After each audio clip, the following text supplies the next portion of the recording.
Sa Pasay City, pinasok ng mga otoridad. 3 opisyal ng SunWest, target ng operasyon.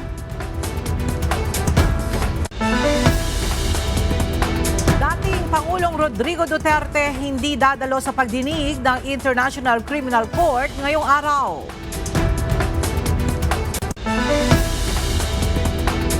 MMDA tutulong sa Land Transportation Office para sa pagpapatupad ng e-trike ban sa mga pangunahing lansangan.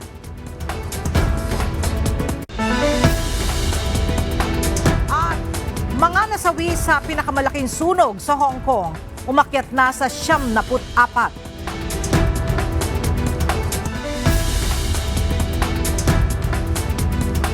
Magandang tanghali mga kasangbahay. Ngayon po ay araw ng Biyernes, November 28, 2025. Tayo po ay sabayang napapakinggan sa Radyo La Verdad 1350, ang UNTV Radio. At una sa mga balita ngayong tanghali.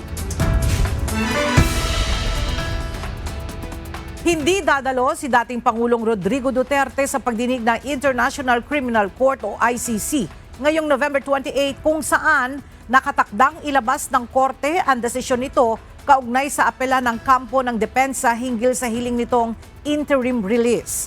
Isinumite na ng kanyang abogado na si Nicholas Kaufman ang waiver ni Duterte na nagsasaad ng pagtalikod nito sa karapatang humarap ng personal o virtual sa nasabing pagdinig.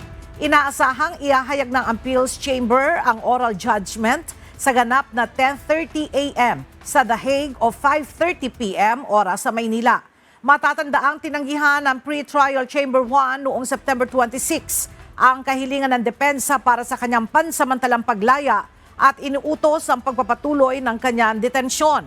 Mahigit 9 na buwan nang nakakulong si Duterte sa ICC Detention Center dahil sa kasong Crimes Against Humanity kaugnay ng umano'y extrajudicial killings sa drug war at mga operasyon sa Davao. Nakaantabay na sa pagdinig ng International Criminal Court ang mga pamilya at kaanak ng mga biktima ng war on drugs kasama ang kanilang abogado. Sabay-sabay nilang imomonitor ang magiging desisyon ng ICC Appeals Chamber sa apelang interim release ni dating Pangulong Rodrigo Duterte. Ang detalye hatid ni Dante Amento live.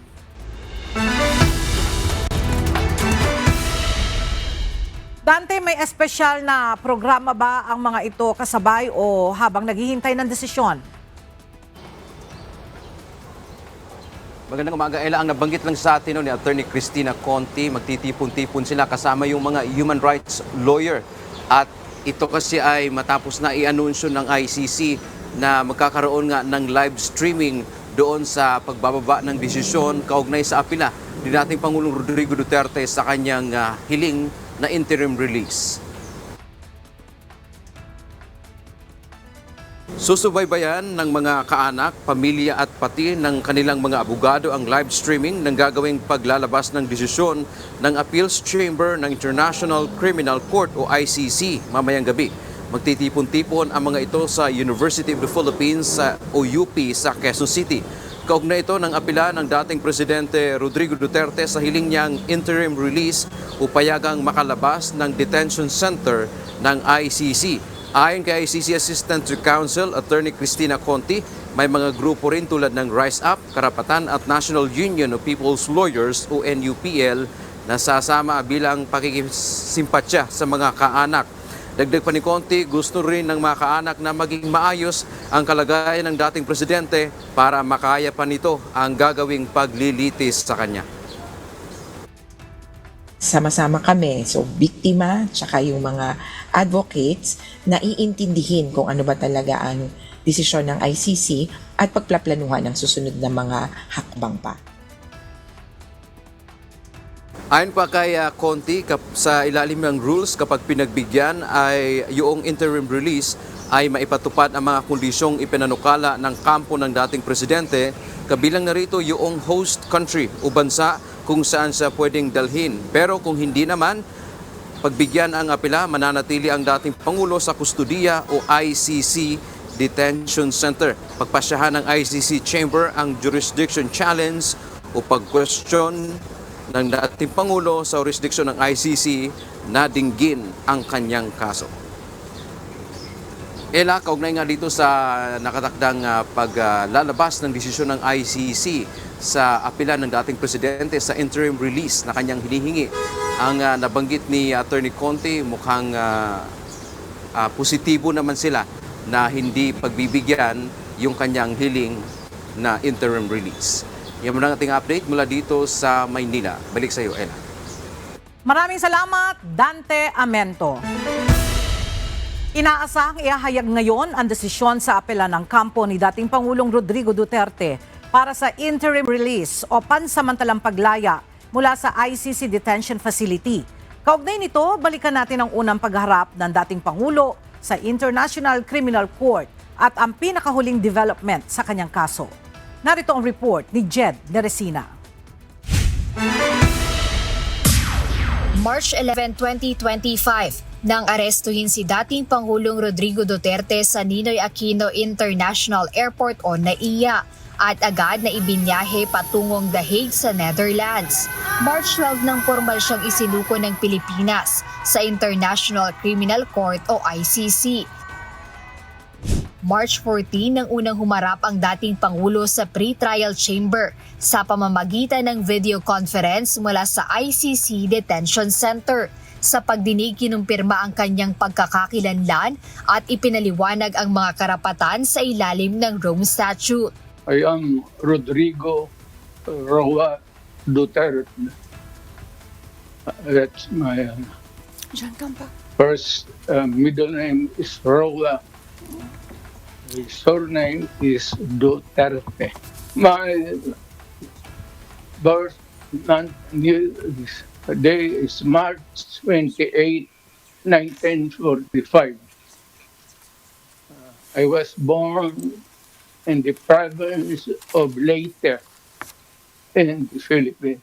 Pagkatapos nito ay inisyal na itinakda ang confirmation of charges hearing ni Duterte sa September 23, kung saan tutukuyin kung sapat ba ang ebidensya ng prosecution upang maisagawa ang isang paglilitis o trial sa kaso. Kasunod nito ang pagkumpirma ni Vice President Sara Duterte na nakabuo na sila ng defense team para sa dating Pangulo. Mayroon na rin itong lead counsel na isa ring dating ICC prosecutor, ang International Defense Council at British lawyer na si Nicholas Kaufman. Defense team, yes. We already have a lead counsel.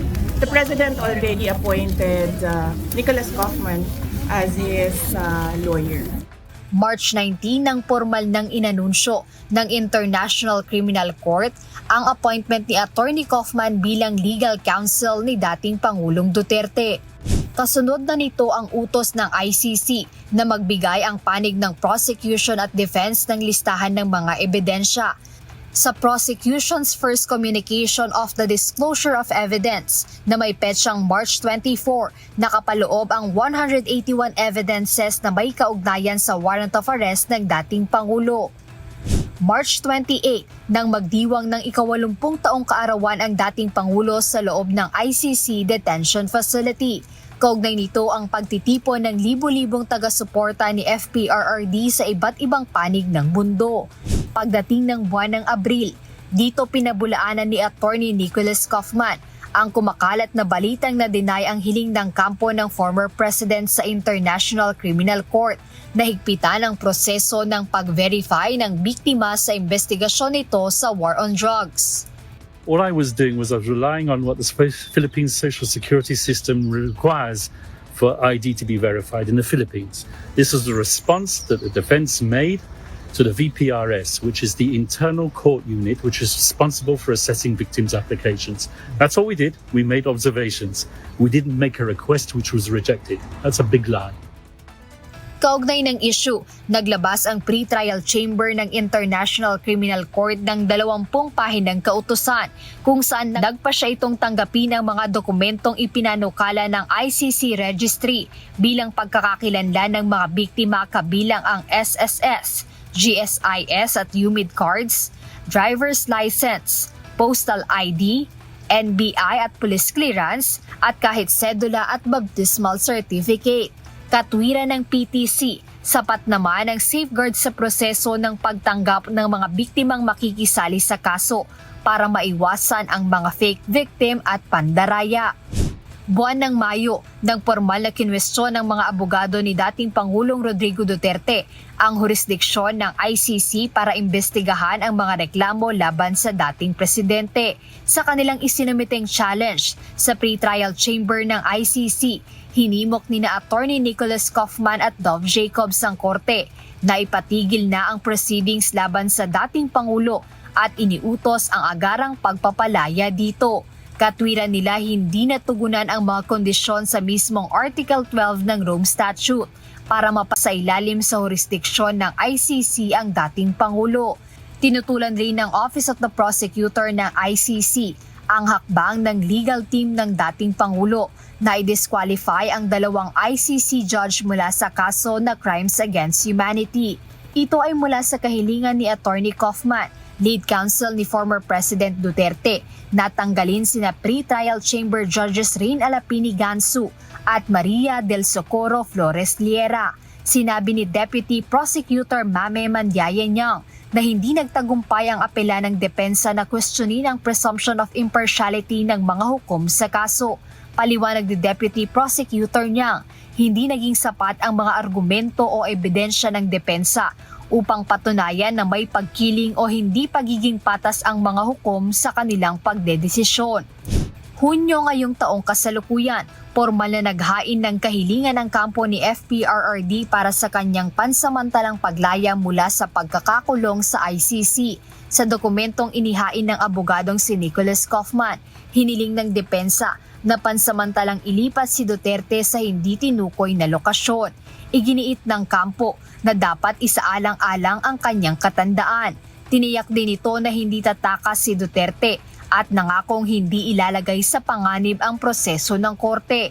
Bagay na hiniling sa ICC ng Office of the Prosecutor at Office of the Public Counsel for Victims na tanggihan. Buwan ng Hulyo naman, nang isinumite na ng Office of the Prosecutor ng International Criminal Court ang ika-11 at ika-12 batch ng mga ebidensya laban kay dating Pangulong Rodrigo Duterte para sa kaso niyang Crimes Against Humanity. Noong Agosto, hiniling naman ng kampo ng dating Pangulo sa International Criminal Court Appeals Chamber na madiskwalipika si Prosecutor Karim Khan sa investigasyon kaugnay ng drug war sa Pilipinas dahil umano sa grievous conflict of interest. Sa kaparehong buwan rin, inihayag ni Attorney Kaufman sa isang dokumentong isinumite sa pre-trial chamber 1 noong August 22 na handa na sila para sa confirmation of charges hearing ng dating Pangulo sa ICC. Ibinahagi ni Attorney Kaufman na tinatayang aabot sa 5 oras ang kanilang presentasyon sa nasabing pagdinig. Ngunit September 28, hindi natuloy ang confirmation of charges ni dating Pangulong Duterte sa ICC na nakatakda ng September 23. Ayon sa pahayag na inilabas ng ICC, ito ay kasunod ng paghiling ng kampo ni former President Duterte ng indefinite adjournment dahil hindi umano kayang humarap ng Pangulo sa paglilitis. Hindi rin fit ang dating Pangulo para humarap sa paglilitis dahil sa cognitive impairment. Ayon kay Attorney Kaufman, hindi matandaan ng dating Pangulo ang mga pangyayari, mga lugar, panahon at kahit ilang malapit na miyembro ng kanyang pamilya. September 22, nang ilabas ng International Criminal Court ang redacted version ng document containing the charges ni FPRRD. Samantala sa isang dokumento na may petsang September 25, hiniling ng kampo ng dating Pangulo na i-disqualify ang isang babaeng neuropsychologist expert mula sa panel na inilaan upang magsuri kay FPRRD. Pagdating ng Oktubre, 6 na medical experts ang inirekomenda ng prosecution na sumuri sa capacity ni dating Pangulong Duterte upang matukoy kung akma ang kalagayan nito na humarap sa paglilitis ng ICC. Batay sa dokumentong isinapubliko ng korte, hiniling ni ICC Deputy Prosecutor Mame Mandiaye-Nyang na sakaling mapatunayan ng mga ito na may impairment sa mental capacity ang dating Pangulo, nais nilang tukuyin ng mga eksperto kung aling bahagi ng mental capacity nito ang apektado, kung gagaling pa ba ito at pati ng mga bagay na maaaring makapagpalala sa kondisyon nito. At ngayong araw, November 28, ilalabas ng ICC sa pamamagitan ng live stream ng 10:30 ng umaga, oras sa The Netherlands, ang desisyon sa apelang pansamantalang paglaya ng dating Pangulo mula sa ICC Detention Facility. Jed Neresina, UNTV News and Rescue. Diyos ang aming sandigan, serbisyo publiko ang aming pinahahalagahan. Itinanggi ni Quezon 1st District Representative Mark Enverga, kasalukuyang tagapanguna ng House Committee on Agriculture and Food, ang alegasyon ni Zaldico na ipinahinto ang pagdinig ng House Quinta Committee. Babala ng kongresista sa publiko maging mapanuri sa mga alegasyon ni Ko. Ang detalye sa ulat ni Rosalie Coz. Hinikayat ni House Committee on Agriculture and Food Chairperson, Quezon 1st District Representative Mark Enverga ang publiko na maging mapanuri sa mga alegasyon ni Zaldico. Ito ay matapos ang pinakahuling paratang nito na ipinahinto umano ang pagdinig ng House Quinta Committee kaugnay ng mataas na presyo ng mga bilihin, kabilang na ang bigas, dahil sa isang confidential report kung saan nabanggit ang pangalan ni First Lady Lisa Araneta Marcos. Idinadawit din ni Ko ang First Family sa umano'y kontroladong presyo ng mga produktong pang-agrikultura.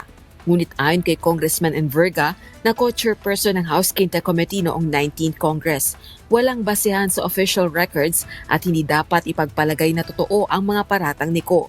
Dagdag pa nito, walang punto sa mga isinagawang pagdinig ng mega panel na pinahinto ito. Katunayan, natapos ang trabaho ng komite at nakapagsumite ng kumpletong investigation report. Muli namang hinikayat ng ilang kongresista si Ko na umuwi na ng Pilipinas at humarap sa tamang forum. Gayun din maglatag ng ebidensya sa kanyang mga aligasyon at sumpaan ang isang salaysay. Kasi madali lang talaga mag-akusa behind the camera. What's important, if these allegations are really that serious for him, we join the call of the President that he should really come home and then make himself personally be able to at least make these complaints, before the courts so that he can also be given the due process, to make all these allegations come into light before the proper forum. Mahirap malaman kung ano yung nasa utak ni Zaldico. But if you look at the statements, it's very serious accusations, but at the same time, sabi lang niya yon. Ang iniintay ko ay maglabas siya ng supporting evidence, lalong-lalo na yung independent corroboration. Dapat bumalik siya dito, iharap niya yung mga kaso at kung gusto niya magsalita, I'm sure pakikinggan natin siya subject to proper questioning. May arrest warrant na laban kay Ko dahil sa kasong graft, kaugnay ng katiwalian sa flood control projects. Nailabas na rin ng International Criminal Police Organization o Interpol ang Blue Notice laban dito para makakuha ng dagdag na impormasyon sa kinaroroonan at aktibidad ng nagbitiw na kongresista. Rosalie Coz, UNTV News and Rescue. Diyos ang aming sandigan, serbisyo publiko ang aming pinahahalagahan. Maituturing na panggigipit sa mga magsasaka ang ginawa noon ng dating mambabatas na si Zaldico, kung saan humihiling ito ng alokasyon sa ilang agriculture products. Ayon sa Department of Agriculture, malulugi ang mga magsasaka kung mas maraming imported na agriculture products ang papasok sa bansa. Narito ang report ni Benedict Samson. Nasa 200,000 metric tons ng refined sugar, 13 million metric tons ng imported rice at humigit kumulang 3,000 container ng imported na isda. Ilan lamang ito sa mga produktong hiniling umano ni dating Ako Bicol Party List Representative Zaldico na mabigyan ng alokasyon ng Department of Agriculture. Marami talagang nangyari sa mga kalokohan niya, kaya ito nilalahad ko na. She tends to twist the facts eh. Ito yung totoo. Ito yung totoo nangyari. Siya yung gusto. Alam nyo, ang estimate na kikitain sa 200,000 metric tons is 2 billion pesos. Ayon kay Agriculture Secretary Francisco Chu Laurel Jr., kung hindi ito napigilan, posibleng malaking kawalan sana ito sa kikitain ng mga magsasaka sa bansa. Kung sobrang rami ang importation mo, definitely babagsak ang presyo commodity na yun sa farm gate level. So apektado talaga, malulugi yung mga farmers natin. Kaya sinasabi ko sa inyo, wala siyang interest kundi sarili niya eh. Diba? Wala siyang pakiram kahit kanino. Hindi rin sinang-ayunan ng DA at Department of Finance ang rekomendasyon ni Ko na zero tariff sa imported agriculture products. Hindi kami ni Secretary Recto pumayag sa zero tariff na kanyang suggestion. Ang position ni Sec Ralph during that time ay 20% and the DA's position was 25%. Ang final recommendation namin ay naging 15% dahil masyadong mataas ang world market price during that time. Dagdag pa ng kalihim, maituturing na banta sa seguridad ng bansa ang mga ginawang pahayag ni Saldico sa kanyang social media account.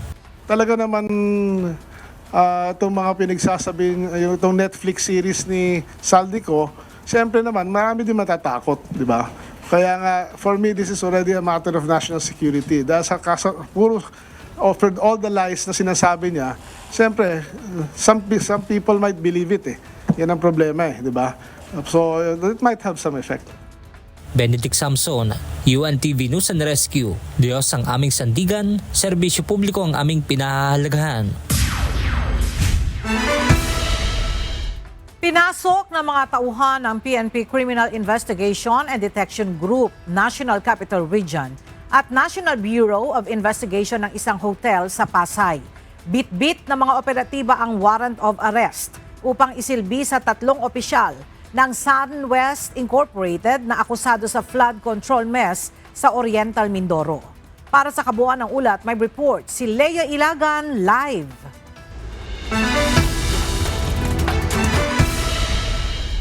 Leia, natagbuan ba ng mga otoridad itong mga hinahanap nilang opisyal ng SunWest?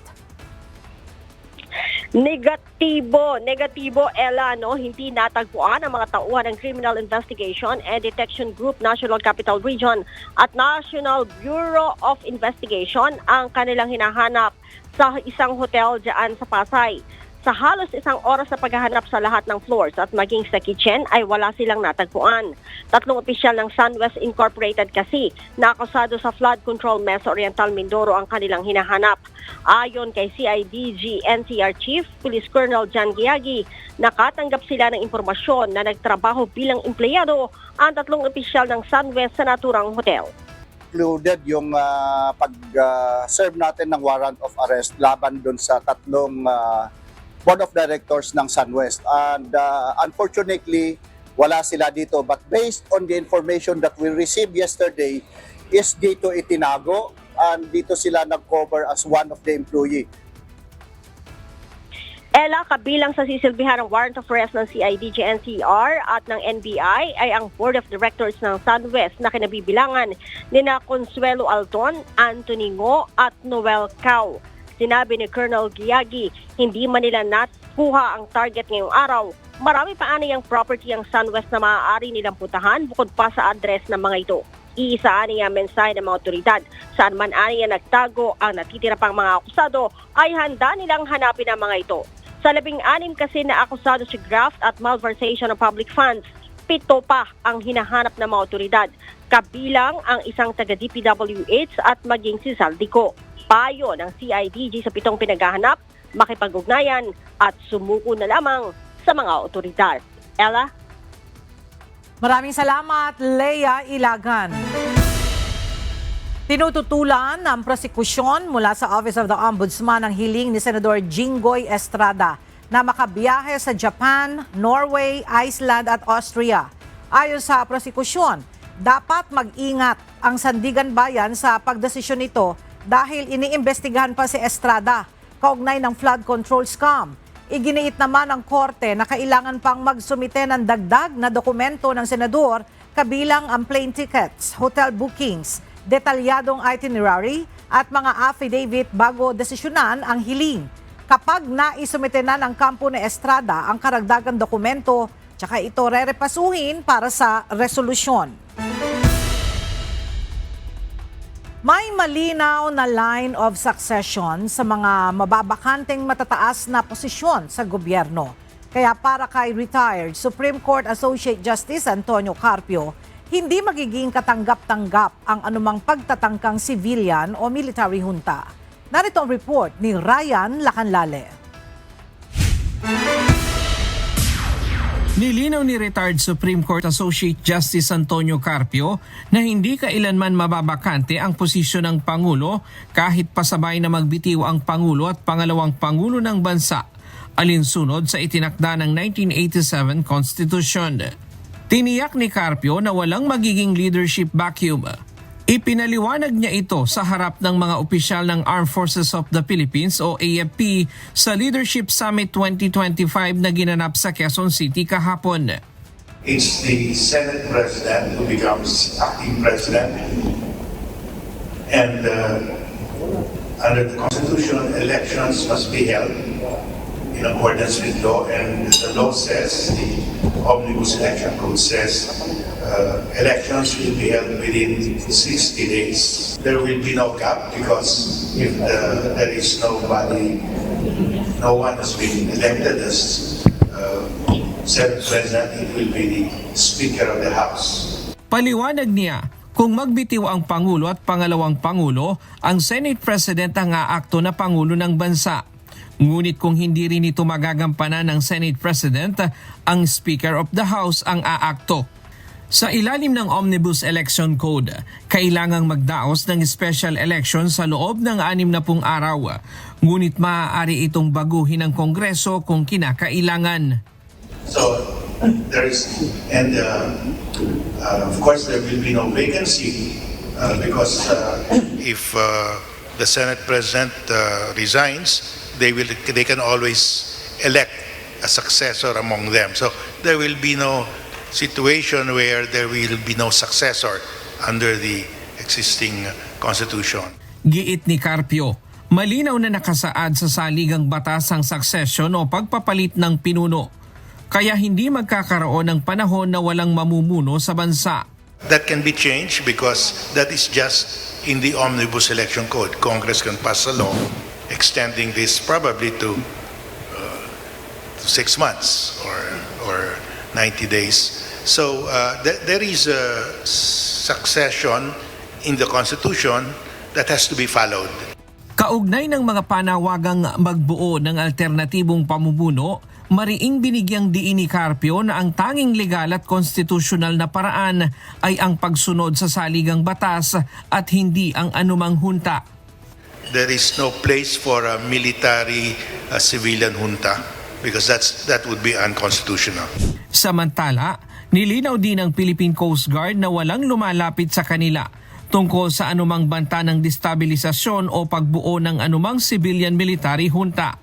Ayon kay Admiral Gaban, hindi sila makikialam sa politika at ang kanilang pinagkakaabalahan ay ang magbigay ng serbisyo sa ating mga kababayan.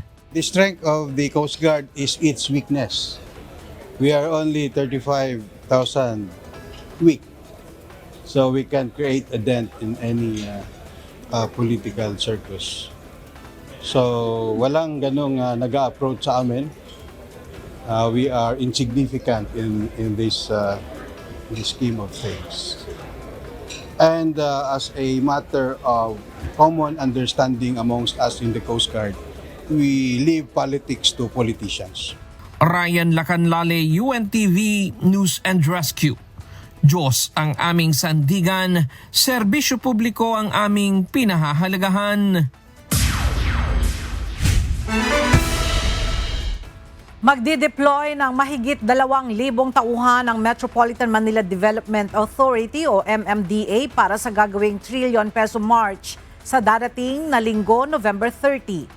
At para sa iba pang detalye, hatid ni Benedict Samson live.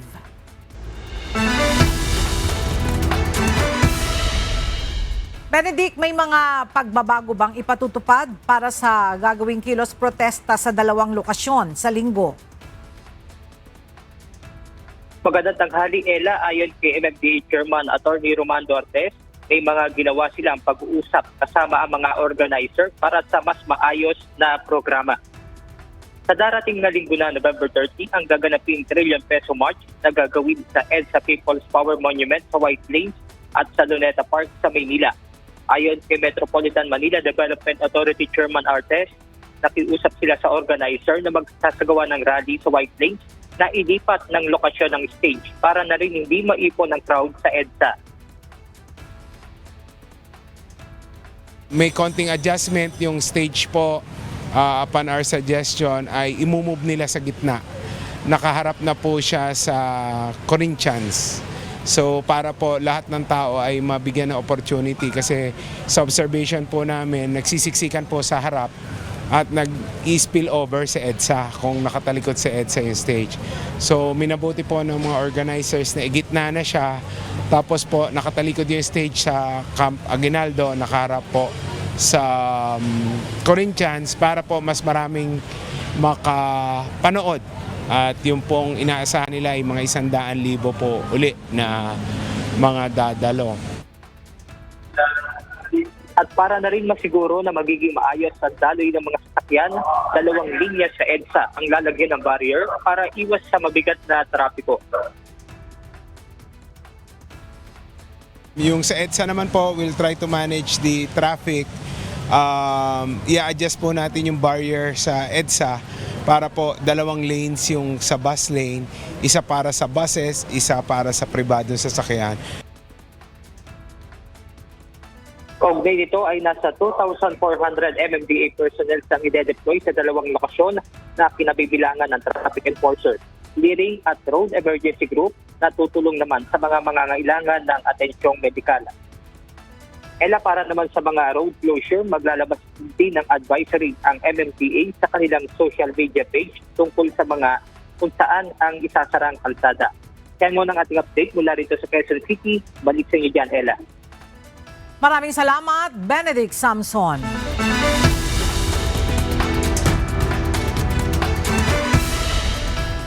Isang lalaki ang naaksidente sa madilim na kalsada sa bayan ng Daet sa Camarines Sur. Mabuti na lang at may off-duty responders ng UNTV News and Rescue sa lugar na agad na tumulong sa kanya. Narito ang ulat ni Lizelle Nael. Tumila po ng isang 37 anyos sa lalaki sa Camarines Norte, Miyerkules ng gabi, November 26, habang binabaybay ni Lawrence Dado ang madilim na bahagi ng Maharlika Highway Diversion Road, Barangay Lagon, Daet, nang may biglang sumulpot na aso sa daan dahilan para siya ay maaksidente. Tapos yun, buti naka-helmet din, naka-ano rin tayo para safety. Kasi kung wala, malamang baka na ano mangyari. Kasi muna pong tumama yung ulo.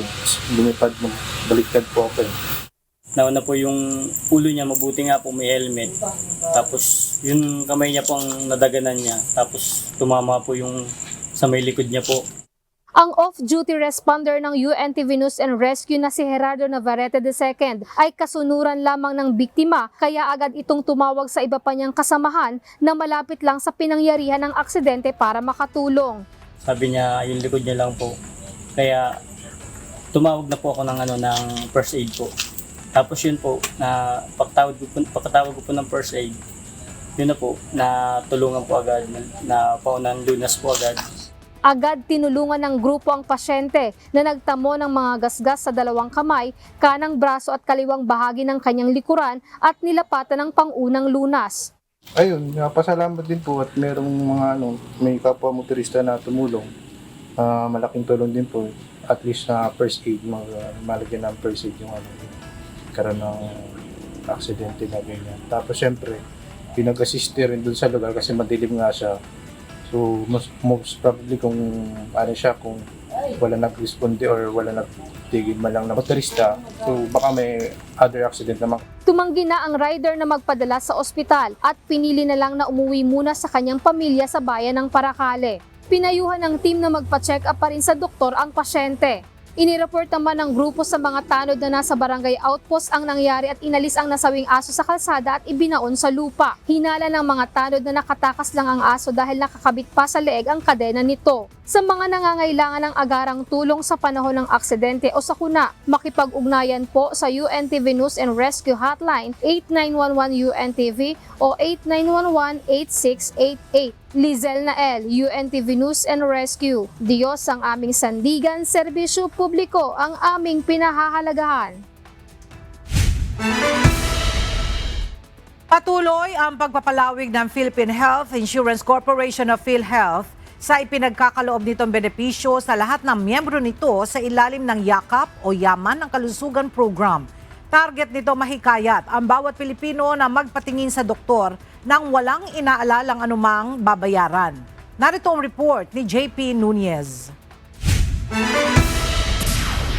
Noong Hulyo ngayong taon, inilunsad ng Philippine Health Insurance Corporation o PhilHealth ang YAKAP o Yaman ng Kalusugan Program.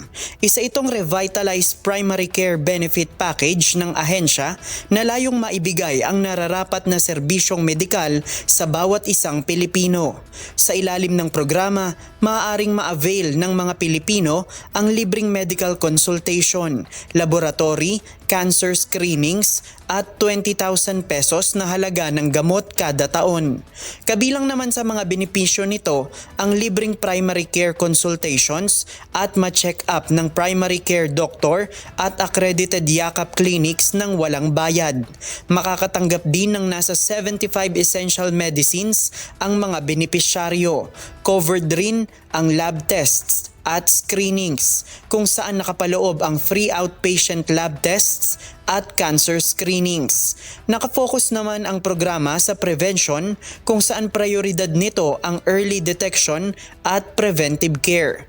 Maaaring ma-avail ang serbisyong ito sa mga YAKAP accredited clinics sa buong bansa. Mayroong full list ng accredited YAKAP clinics sa eGov.ph app at sa website ng PhilHealth. Paglilinaw naman ng head ng Local Health Insurance Office, hindi kailangang may kontribusyon ang isang miyembro ng PhilHealth para maka-avail ng serbisyong ito alinsunod sa Universal Healthcare Law. Wala pong Pilipino, wala pong PhilHealth member ang dapat ma-deprive ng PhilHealth benefits dahil wala silang contribution. So hindi po nire-require yung contribution for this. Samantala nitong Miyerkules, November 26, inilunsad sa mga empleyado ng KDR Group of Companies ang mga serbisyo ng YAKAP. Nakipagtulungan ang PhilHealth sa Department of Labor and Employment o DOLE at mga klinik upang makapaghatid ng serbisyong medikal sa mga empleyado sa mismong office address nito sa Caloocan City. Ang goal kasi ng YAKAP ay mabigyan ng primary care yung mga empleyado.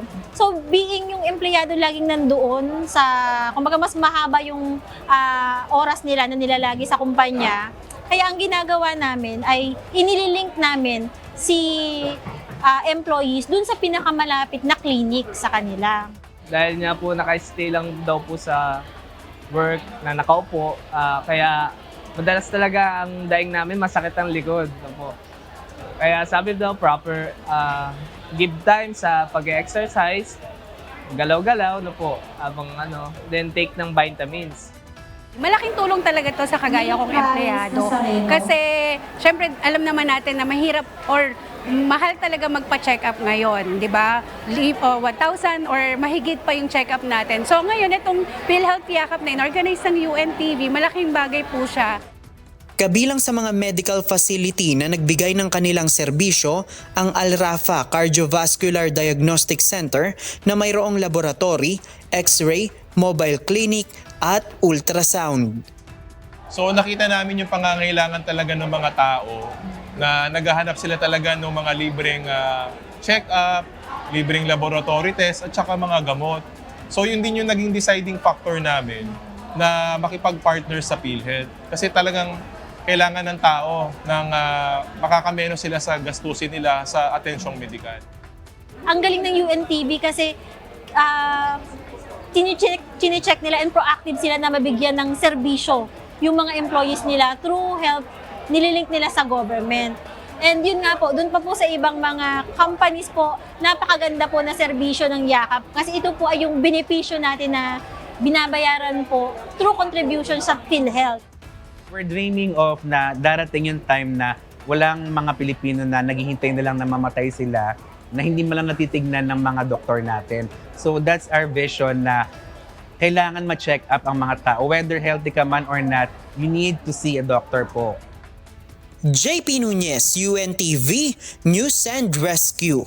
Diyos ang aming sandigan, serbisyo publiko ang aming pinahahalagahan. Muling naglabas ang Department of Labor and Employment o DOLE ng guidelines para sa mga employer sa pagbabayad ng 13-month pay. Ibinahagi ng DOLE sa kanilang Facebook page ang dokumento kung saan nakapaloob kung paano kinukwenta ang magiging 13-month pay na dapat ibigay ng mga employer sa kanilang mga empleyado. Base sa ilustrasyon ng kasalukuyan o kalkulasyon ng DOLE, kukwentahin ang lahat ng basic salary na naibayad sa empleyado sa loob ng 1 taon. I-divide naman ito sa 12 buwan. Kung ano ang lumabas ay siyang magiging 13th month pay ng empleyado. May iba din namang kalkulasyon kung ang empleyado ay mayroong leave with pay at absence without pay. Base din sa guidelines ng DOLE, walang exemption ang mga employer sa pagbibigay ng 13th month pay sa mga empleyado. Batay sa Presidential Decree number 851, kailangang matanggap ng mga empleyado ang 13-month pay nang hindi lalagpas ng December 24 kada taon. Pababa ang bilang ng mga sunog sanhi ng paputok at mga pailaw. Base sa datos ng Bureau of Fire Protection, mayroong 43 fire incidents noong 2023, bunsod ng fireworks. Nabawasan pa ito noong 2024 na umabot lang ng 39. As of October 2025, mayroon namang naitalang 16 na fire incidents. Sa kabila nito, binibigyan diin ng BFP na ang kaligtasan sa sunog ay hindi lamang responsibilidad ng BFP kundi ng bawat mamamayan. Ipinananawagan ng isang party list representative ang pag-abandona ng mga kinaukulang ahensya ng pamahalaan sa planong pag-impound o pagsamsam sa light electric vehicles. Ayon kay Bicol Sauro Party List Representative Terry Ridon, walang legal na batayan ang Land Transportation Office para kunin ang e-bikes at e-trikes na bumiyahe sa national roads. Ang detalya hatid ni Rosalie Coz live. Rosalie, anong batayan ni Bicol Sauro Party List Representative Terry Ridon para sabihing walang legal na batayan ang pag-impound ng light electric vehicles? Ella, naniniwala si Bicol Sauro Party List Representative Terry Ridon na gagawing batayan ng Land Transportation Office o LTO sa pag-impound ng light electric vehicles o LEVs gaya ng e-trikes at e-bikes. Yung Section 73 ng Memorandum Circular 89-105 ng Department of Transportation at LTO, nakasaad kasi doon na yung mga unregistered vehicles ay i-impound. Pero ayon sa kongresista na chairperson ng House Accounts Committee at miyembro rin ng House Transportation Panel, nakasaad sa Electric Vehicle Industry Development Act o EVIDA na para sa exclusive private use ang LEVs at hindi kailangang iparehistro sa Department of Transportation o DOTR at attached agencies gaya ng LTO. Hindi rin anya maaaring i-override ng isang memorandum circular ang isang batas. Dagdag pa nito, walang legal basis na pagbawalan at i-impound ang LEVs na gumagamit ng mga pangunahing kalsada, kabilang na ang national roads na tukoy ng Metropolitan Manila Development Authority o MMDA.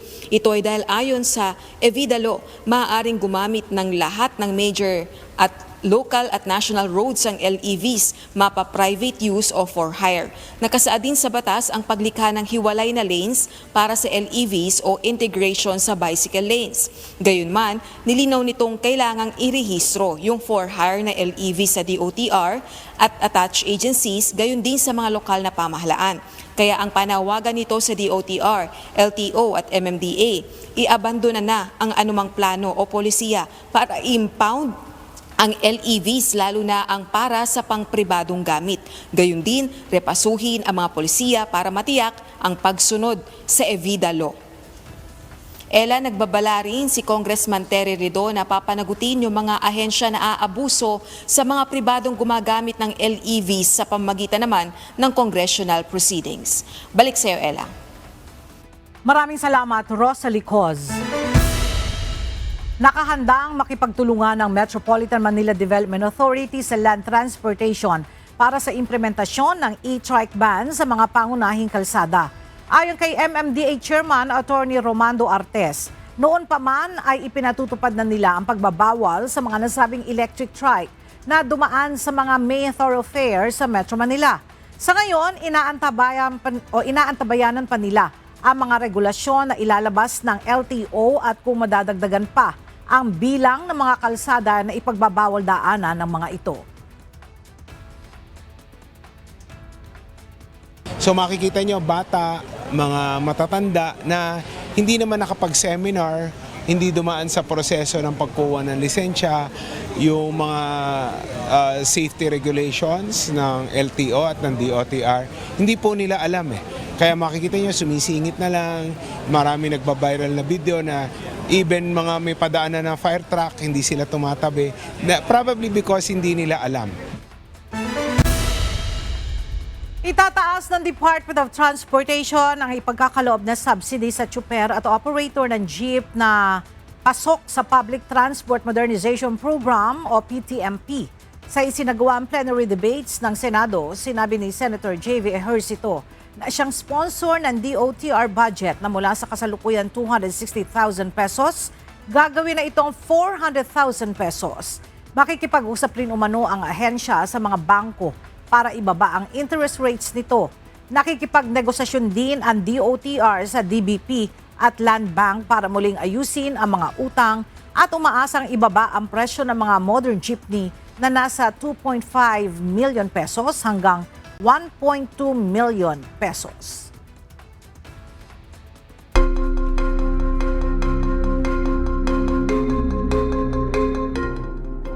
Umabot na sa 74 ang nasawi habang 76 ang sugatan, kabilang ang 11 bumbero matapos lamunin ng napakalaking sunog ang isang high-rise public housing complex sa Tai Po District, Hong Kong.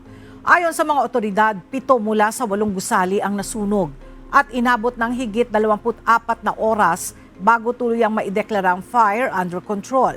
Patuloy naman ang paghahanap ng rescuers sa mga nawawala habang inaasahang matatapos na ang pag-inspeksyon sa mga unit ngayong umaga. Hindi pa tiyak kung ilang residente ang nasa loob nang magsimula ang sunog noong Miyerkules.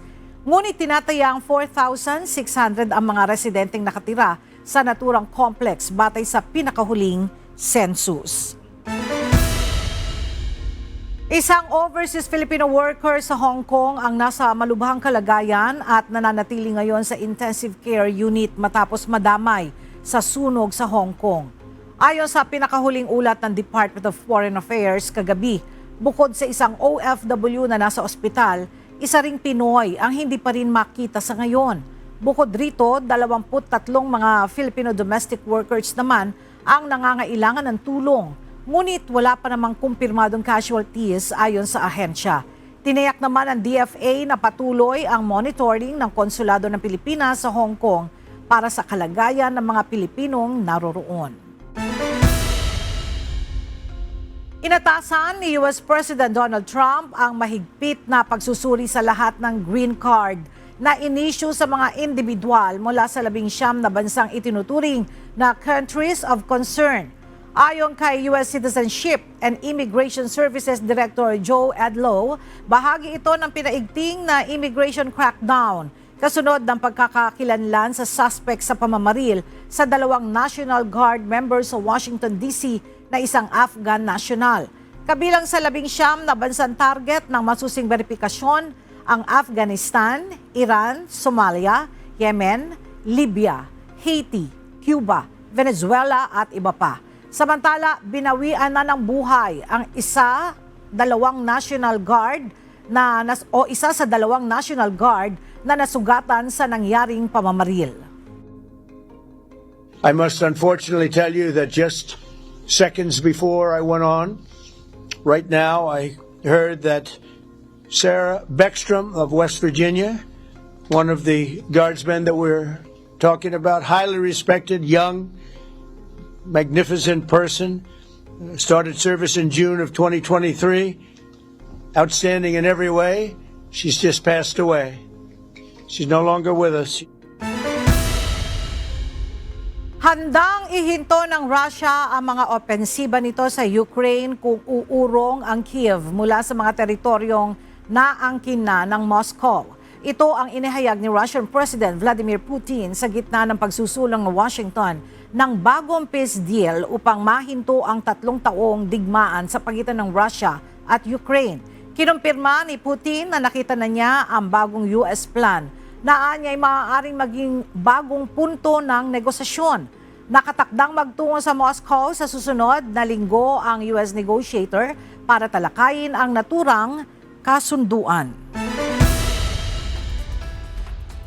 Pinasinayaan na ni Pangulong Ferdinand Marcos Jr. ang Tunnel No. 5 Angat Water Transmission Improvement Project sa Barangay Bigti, Norzagaray, Bulacan sa Ipoh Dam.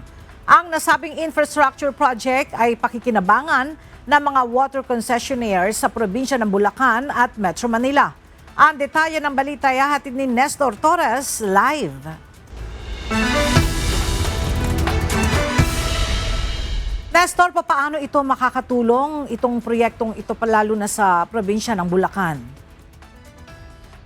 Ella, malaking tulong ito. Ito ay nasa 3.2 billion pesos yung halaga ng nasabing proyekto na magiging malaking tulong lalo na sa mga Bulakenyo na umaasa sa supply ng tubig na gagaling sa Bulacan Bulk Water. Alas 9 kaninang umaga ng pangunahan ni Pangulong Ferdinand Marcos Jr. ang pagbubukas ng Tunnel No. 5 Angat Water Transmission Improvement Project o OTIP sa Barangay Bigte, San Mateo at San Lorenzo sa bayan ng Norzagaray, Bulacan. Proyekto ito ng Metropolitan Water Works and Sewerage System o MWSS, Maynilad at Manila Water. May total project cost ito na 3.252 billion pesos. Sinimulan ang konstruksyon ng proyekto noong January 21, 2022 at natapos noong September 30, 2025. Ayon kay Pangulong Ferdinand Marcos Jr., nasa 20 milyong residente mula sa Metro Manila, Bulacan, parte ng Cavite at Rizal ang inaasang makikinabang sa nasabing Angat Water Transmission Source. Right now, almost 90% of the water used by almost 20 million people in Metro Manila, in Bulacan, parts of Cavite, and Rizal pass through this system. These numbers show how important it is to keep the Angat system strong, reliable, and future-ready. And this is why the establishment of Tunnel No. 5 is not only important, it is essential. Ayon pa kay Pangulong Marcos, ngayong operational na ang Tunnel No. 5, may pagkakataon na para masaayos ang mga depekto ng Tunnel 1, 2 at 3 na nagawa pa noong taong 1939 to 1960s. Dagdag pa ni PBBM, mahalaga na maayos ang supply ng tubig na isa sa pangunahing pangangailangan ng mga Pilipino. Pwedeng pagdaanan ng tubig. Yung mga tunnel po na sinara dahil kailangan na mag-maintenance, maaari na ngayon natin balikan ulit. Baka may pag-asa pa, baka may rehab pa para magamit pa rin natin. Mas magiging handa ang ating mga komunidad sa panahon ng tagtuyot. Ang Tunnel No. 5 ay malaking tulong para ma-improve ang reliability, operational flexibility at water security sa Umiray, Angat, Ipoh at Lamesa Dam conveyance system. At yan muna ang ating latest live mula dito sa Norzagaray, Bulacan. Balik sa iyo. Ella? Maraming salamat, Nestor Torres. Nagkausap sa telepono sina Pangulong Ferdinand Marcos Jr. at Ukrainian President Volodymyr Zelensky upang patibayan ang relasyon ng dalawang bansa at talakayin ang posibleng kooperasyon. Ayon kay PBBM, nakatuon ang kanilang usapan sa food security, agriculture at digitalization bilang bahagi ng pagpapalakas ng ugnayan ng dalawang bansa. Bilang papasok na chair ng ASEAN, tinalakay din nila ang pagpapatibay ng pakikipag-ugnayan ng ASEAN at Ukraine para sa kapakinabangan ng kanilang mga mamamayan. Dalawang empleyado ng DPWH Region 2 ang natabunan ng biglang pagguho ng lupa sa San Juan, Santa Prasedes, Cagayan kaninang umaga. Ayon sa Municipal Disaster Risk Reduction and Management Office ng Santa Prasedes, isa sa mga biktima ay ligtas na habang ang isa ay nasa kritikal na kalagayan matapos ang insidente. Nasa lugar ang 3 kawani upang magbantay sa trapiko at magmonitor ng kalsada. Ngunit hindi nila agad namalayan ang pagguho ng lupa. Sa kasalukuyan, nananatiling sarado ang kalsada para sa lahat ng sasakyan habang isinasagawa ng mga otoridad ang paglilinis at pagsasaayos ng daan.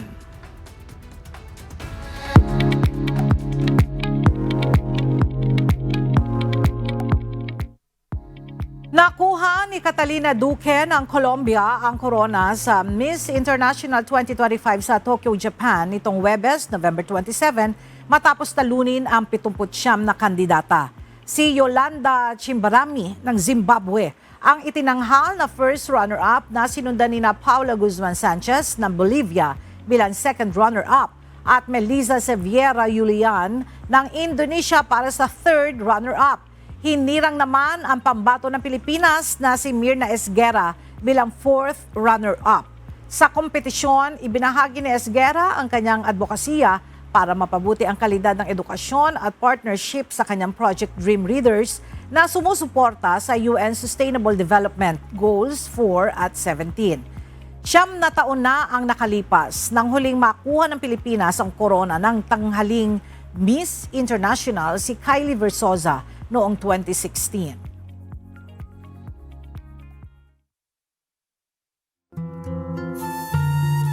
At sa ating iiwang mga salita ng Diyos na ating sandigan mula sa Aklat ng Kawikaan 17:9 na nagsasabi, ang nagtatakip ng pagsalangsang ay umahanap ng pag-ibig. Ngunit ang nagdadaldal tungkol sa anuman ay naghihiwalay ng magkakaibigang matalik.